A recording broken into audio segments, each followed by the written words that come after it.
and real news, the daily conversation on the topics of the day that matter most.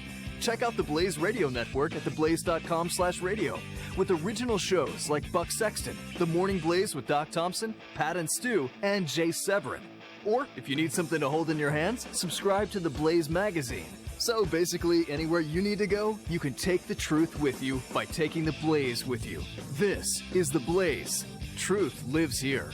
So just to recap, anywhere you need to go, you can take the truth with you by taking the Blaze with you. Find out all the ways at theblaze.com.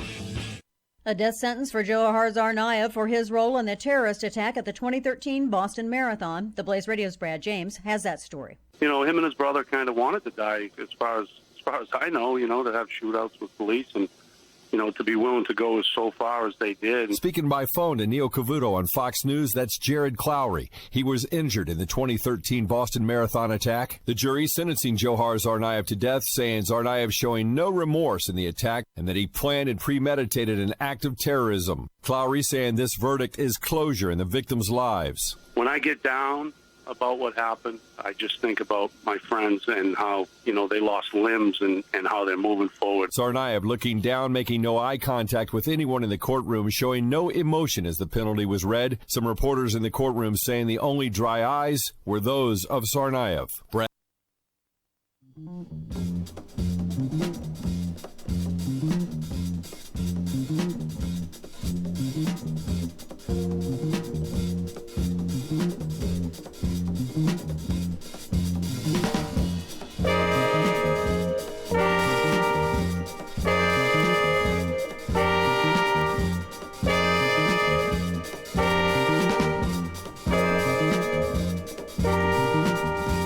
On a mission given to me by Woody Shaw, Sunship, Dizzy, and John Kahn, dedicated to pursuing a piece of our cultural heritage through interviews with my music heroes, this is The Jake Feinberg Show.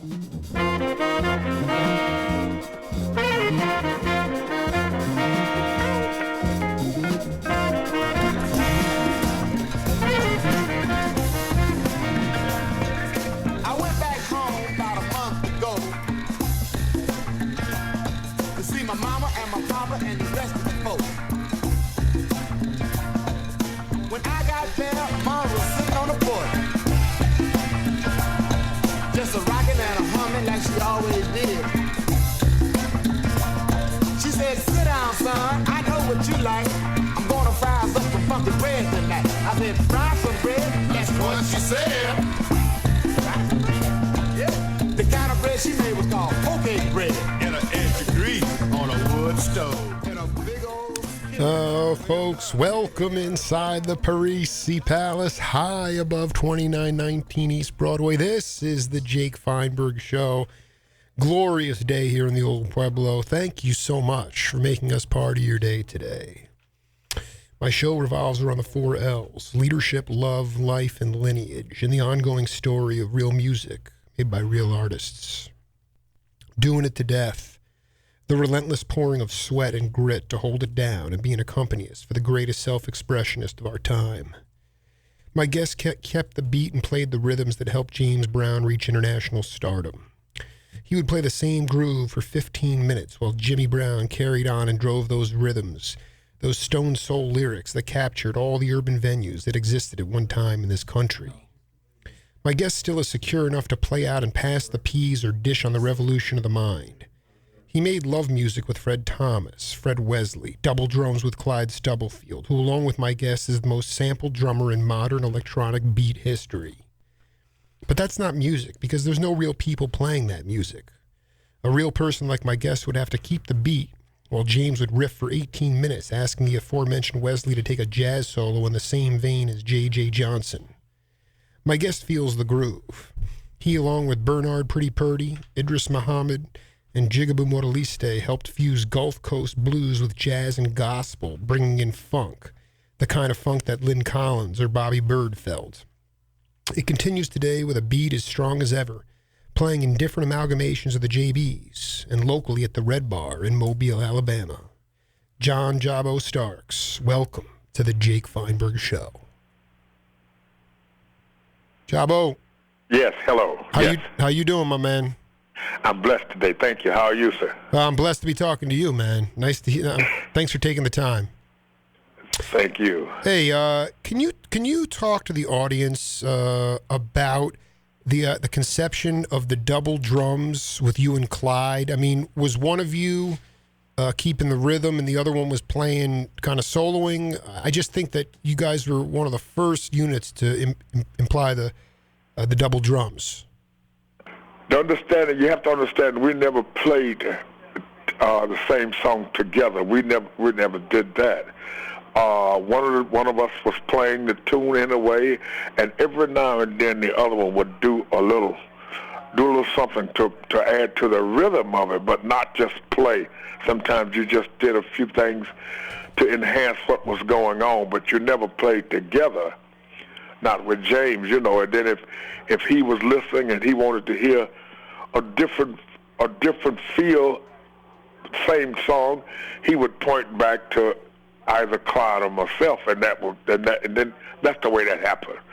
But the reason for two drummers was, I guess, I don't know if you know or not, the reason for two drummers was when he started, he had one drummer, and I think they wanted to boycott or quit, or however you want to use the word for it, in the theater. And he only had one drummer, one bass player, one guitar player. And he had to succumb to what they wanted, to their wishes. And this was my understanding of it when I joined the group. And after that, he made a statement: I'll never be caught with just one bass player, one drummer, one guitar player. I'll just never be caught again with that. And that was the reason for two drummers, from the way I understand it. Oh, that's interesting. No, the reason, so let's just go to the JBs for a minute, because when I'm looking at this album, with the Doing It to Death and Funky Watergate, there's a huge brass section, guitars, and there are clearly two trap sets on the stage. So you're telling me that you guys never played together on the same tune? No, we never did that. Now I'll tell you what we did do. When we were playing the tune, at times, if I was doing the tune myself, then Clyde would eventually do a few things from the hi-hat. If he was playing it, I would do a few things from the hi-hat.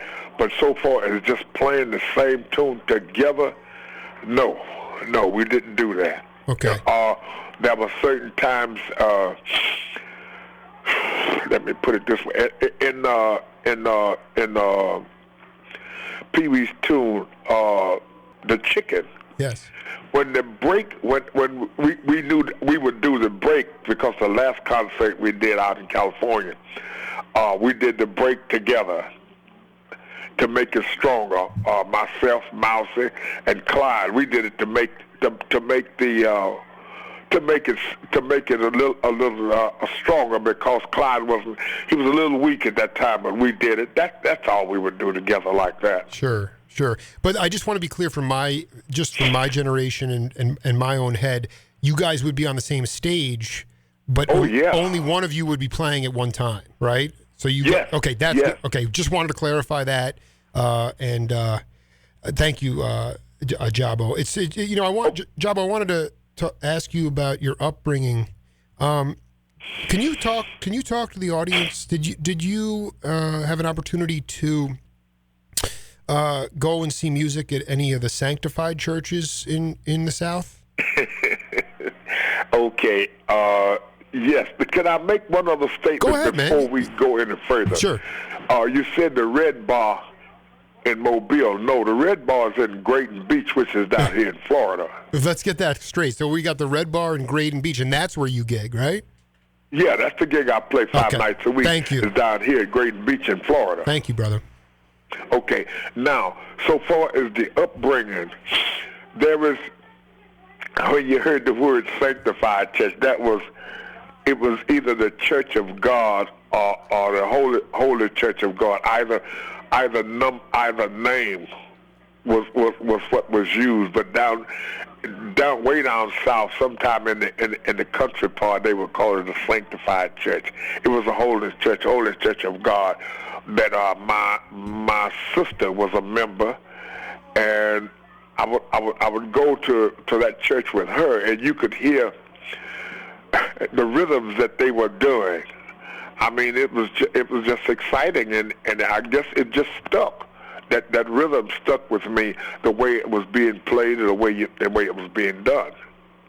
Can you be a little more specific about what rhythms they were playing that was not that was so unique? Well, to tell you the truth, if you've never been in the situation, in that setting, it's hard to explain it, but they didn't have a what we call a set of drums. They didn't have a drum kit, but they did have a drum. They had someone playing the drums and the rims. Then they had the tambourines. Then they had a lot of people don't even know the sticks. You play a clapping stick in your hand. The older men did it. They would take two sticks that I forgot how they were made, but you could hear them. They had a clicking and clacking sound, and then you would hear that, and then whatever rhythm whoever was playing, your tambourine Mm-hmm. or your drums or whatever they were hitting. That's that rhythm that you heard. You heard that rhythm, but like I say, it was never a kit set up. Eventually, afterwards, there was a kit in so many of the churches, a put together kit. But first time I heard it, you would hear the people clapping. They had a different. It was a different clap. It was a different type of clapping, and then that went along with what the drummer, I call it drummer, was playing on that drum, and that rims of that drum, and then the tambourine, and then that clicking, that clapping sound with the guy that had the sticks in his hand. You would really have to, and to me, at one time it was mesmerizing, because I'm sitting there saying, wait a minute, but how is he doing all of this? But then it's just more than one person doing it, and you're listening to it, and basically it stuck. And then after drummer came in and started playing a kit, then you said, okay, all right, I hear that, and I see where you're going with that. But there was so much going on other than just that kit, Oh, yeah. No, this is, Jabo, that was awesome, man. That for my generation, younger people, that is so important. The choppy, really the indigenous rhythms of the people that came here, that were putting it into a gospel setting. My question is, how did you get grief from your parents about playing the blues or any type of music like that? No, I came out of a family, and you must understand, and well, now we're about to use in the black community. After that, you want to say the Afro community, whatever. But in the community where I grew up, in my home, there was always a radio being played. We did have an old piano that if you thought it was tuned, you were drunk yourself that somebody was playing. Right. And there was always music, but when you heard music now, you heard gospel music, because it was just a known fact. You were going to church, you were going to hear the gospel music, you were going to sing. A lot of us still can't, but that's what we thought we were doing. And we had a few members in our family that played piano.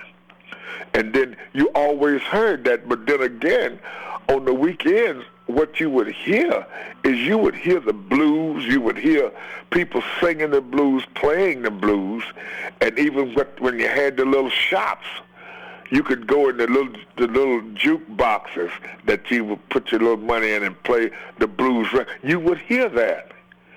And then periodically there would be a gospel group coming through town that we call the quartet groups, and you could hear them.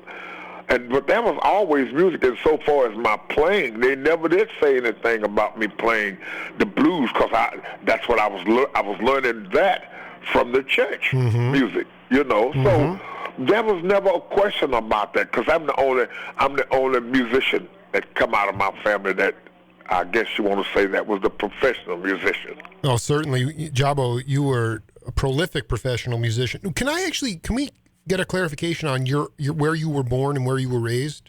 Yes.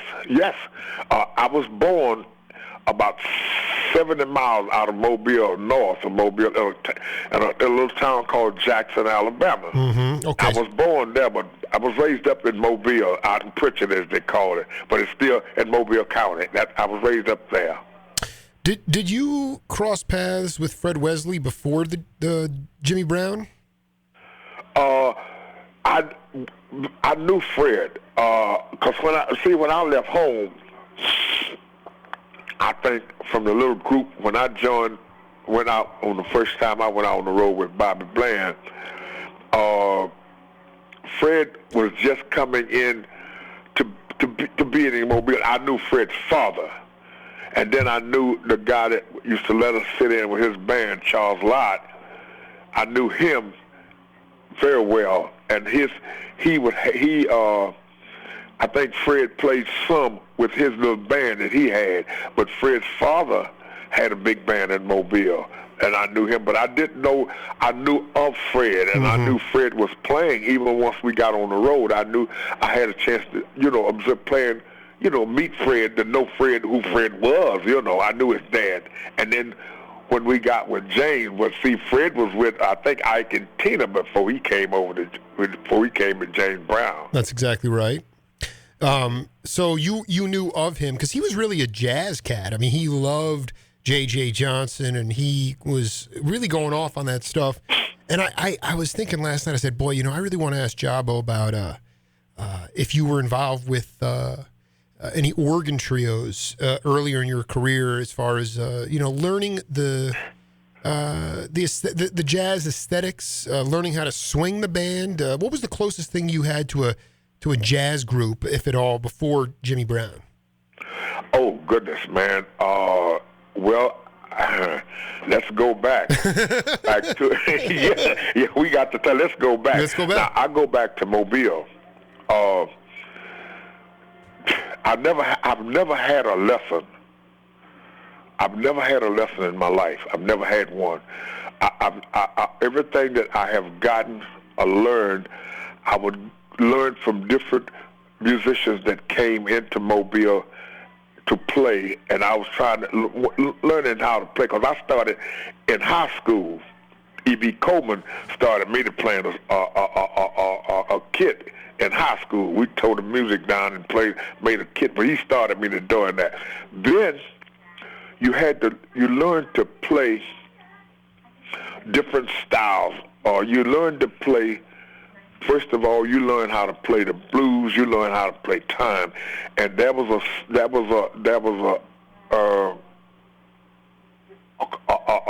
statement made by most of your old time recording musicians that came through Mobile. When I was growing up, if you couldn't play a shuffle, they would tell you right off the bat there was no cut way of saying it. It was short and blunt. Get off of this stage. You don't know how to play. You can't. I don't want you up here. And to me, that was an insult. And I've seen them do that to guys that was playing. And you find somebody that can play a shuffle, and that's who you hire to play with us up here. So I said to myself, man, you learn to play a shuffle. But before I got to that blues shuffle part of it, I played with a little group that we did covers of most tunes.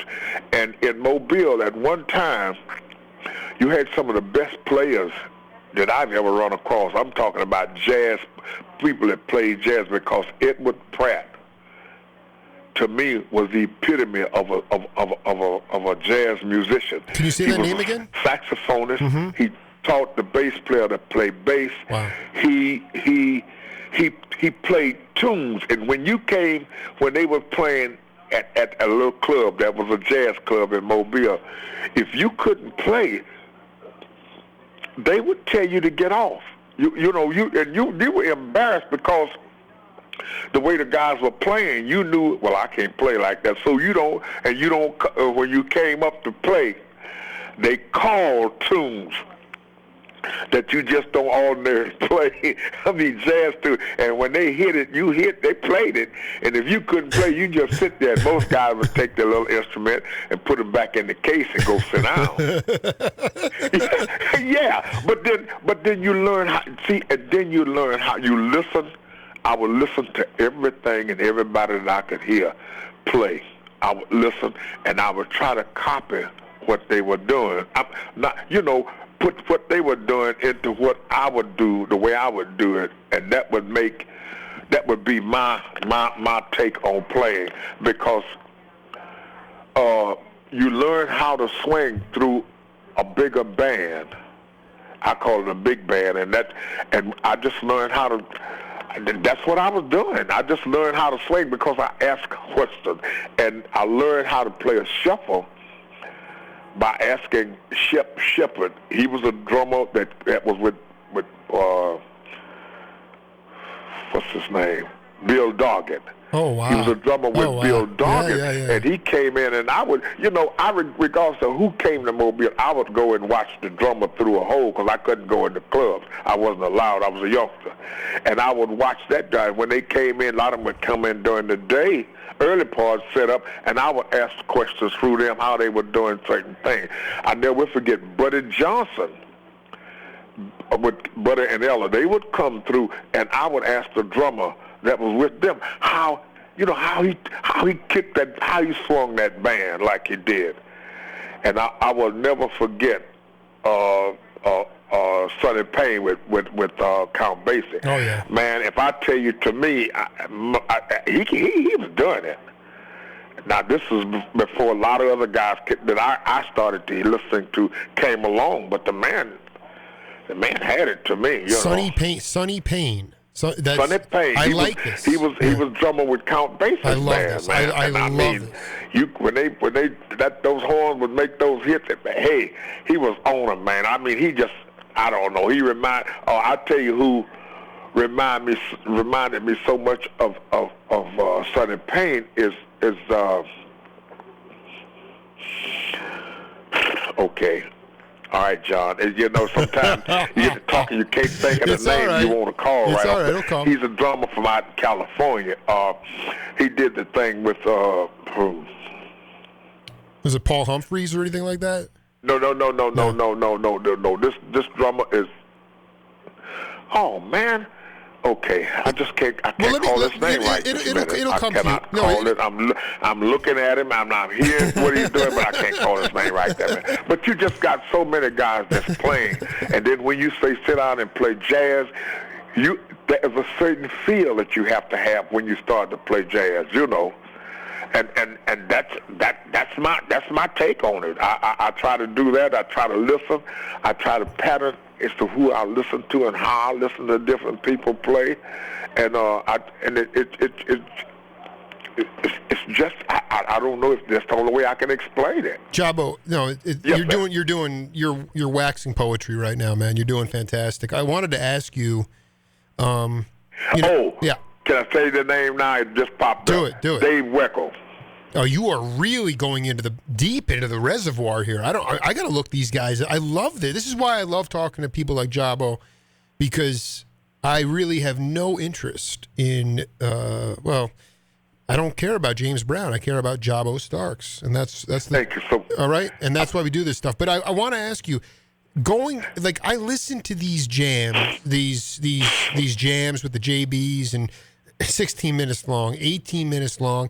And you are just playing this groove for that long, and it was supplemented in '75 by the click track, And now what I hear today in music is a lot of, it's very sped up, and nobody can seem to hold it down for any long period of time. And I would want you to talk to younger cats who are desperate to create individual sound.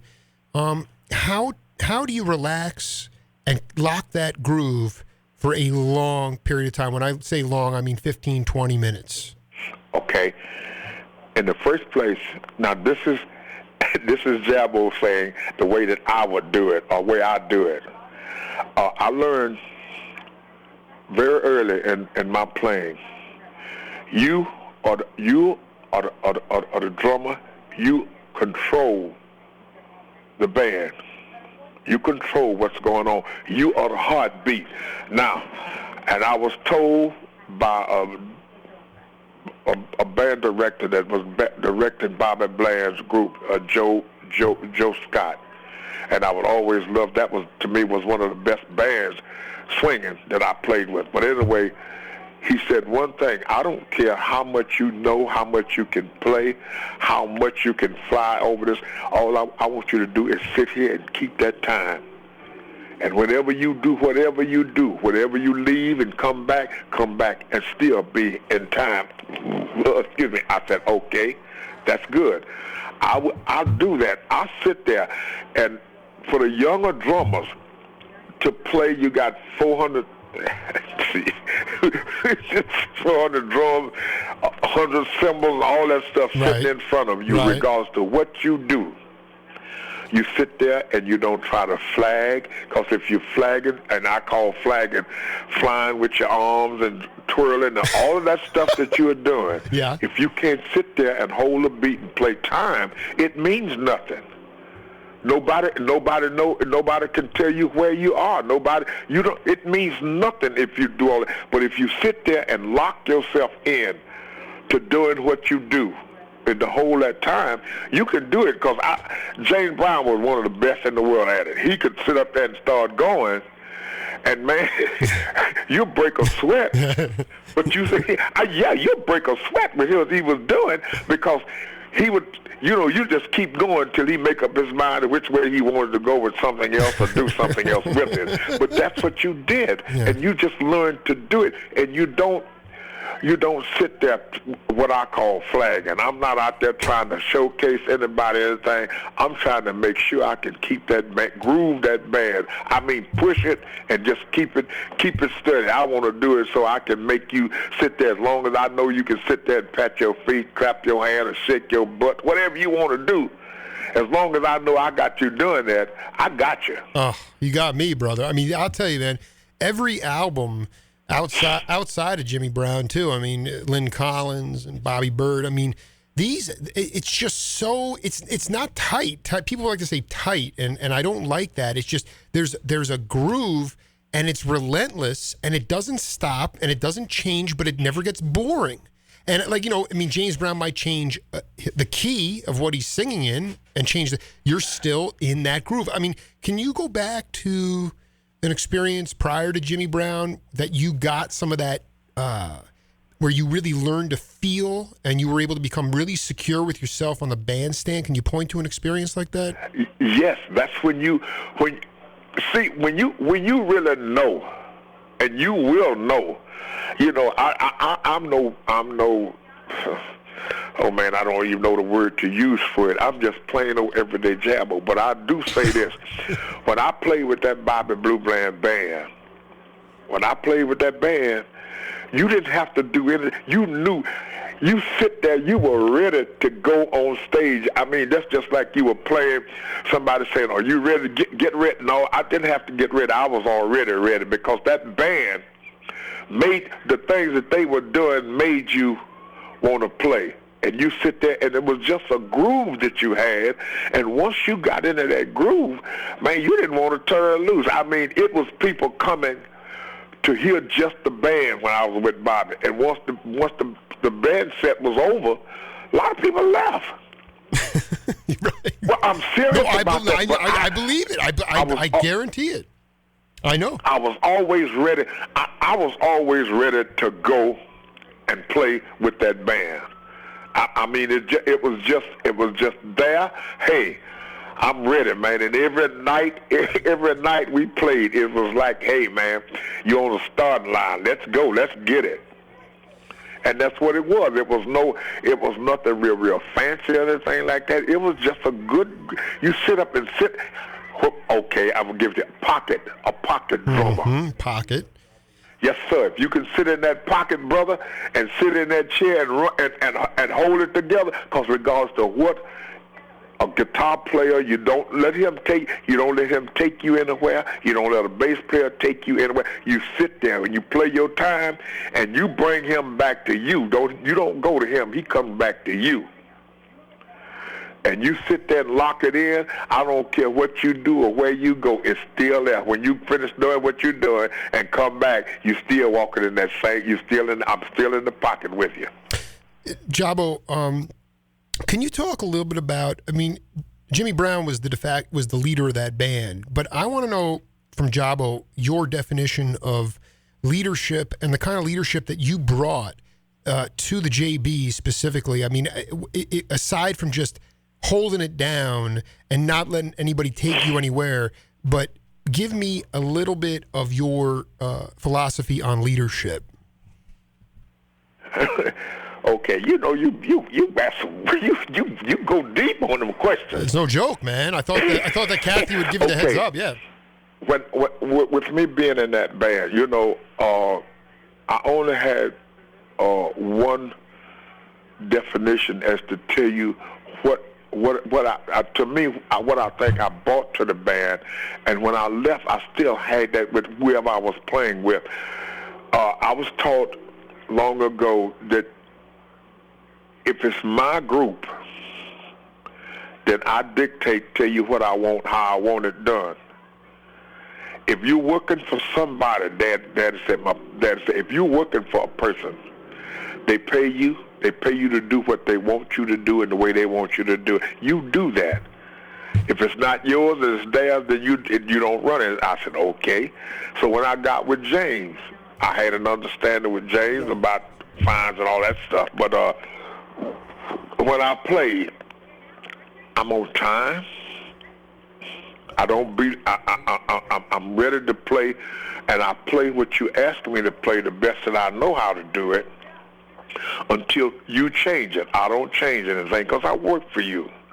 And that leadership, okay, we have fun together, but it's business. Yeah. And you learn that. And until most of us get that business sense in our heads, it's not going to work. And I always try to be someone. They say, well, okay, well, whatever you play, okay, let Jabo come and play it. That is, Jabo can play it. Jabo, this is what we want you to play. Now, there's no you trying to write a part out for me because I don't read it. But we sit and get it together, and I'll play what I feel. And if that's not what you want, then you can tell me what you need to add to it. But that was my feel for it. I just believe in the leadership part of it. I know how to do it. We're the best of friends, but when it comes to business, we take care of business. Then we still friends. But if it doesn't work and it doesn't work with you, then I have to say that and go about my business, and that's the way it is. Even with Fred got to be the band director in the band. Whatever Fred say, hey, okay, we do that. Now, if I didn't like it, it's not that anything I can do about it because you're in charge. Pee Wee was the same way. So that's my take on being in charge, because I was in charge of James, the equipment, the transportation, and all of that stuff. And I did it to the best of my ability. And James never questioned that. That's that leadership, I guess, that you say they can see in you. Well, Jabo, I want to tell you something. I want to come back and do a part 2 with you. I feel like we've just scratched the surface, man. And I just want to tell you, I love the fact that you're keeping the lineage together. You're playing you're playing live. Amen. We done it too. All right, and bless you, man, for just keeping the rhythms going. I hope you enjoyed it, man. And I'll reach out to you. We'll do it again real soon. Thank you. I thank you for having me, man. Whatever time if just let Captain know I am available to do it as long as you want. I don't care. It doesn't bother me because once we start talking, I know I get long-winded then because certain things start popping up. But you don't know. I really appreciate you asking me to be on your show and having me on it. I really appreciate that. Get on the good foot, brother, man. All right, I'll talk to you soon. Okay, thank you so later, much. Jumbo. Bye-bye. We'll be right back on the Jake Feinberg Show.